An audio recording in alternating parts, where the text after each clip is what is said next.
In today's video we'll discuss about knee transplant. A knee transplant is also known as a knee replacement surgery. It's typically performed to replace a damaged or worn-out knee joint with an artificial joint, usually made of metal and plastic. Here are the general steps involved in a knee replacement surgery. 1. Consultation. First, you need to consult with an orthopedic surgeon to determine if a knee replacement is necessary for your specific condition. 2. Pre-operative evaluation. Before the surgery, your surgeon will conduct various tests, including X-rays and blood tests, to assess your overall health and the condition of your knee. 3. Anesthesia. You'll be given anesthesia to ensure you don't feel any pain during the surgery.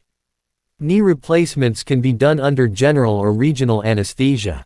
4. Incision. The surgeon makes an incision over your knee, exposing the damaged joint.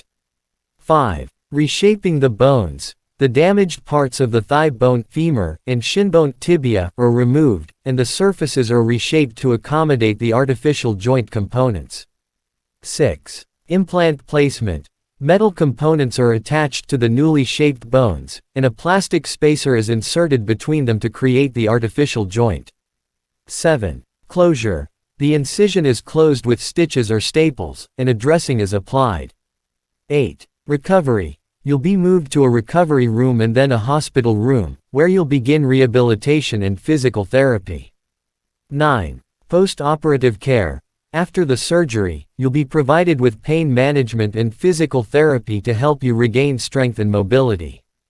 It's important to note that knee replacement surgery is a major procedure, and the specific approach may vary depending on your individual circumstances.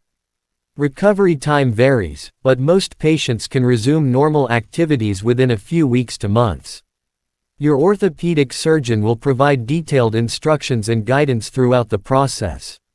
Always consult with a healthcare professional for personalized advice and information regarding knee replacement surgery.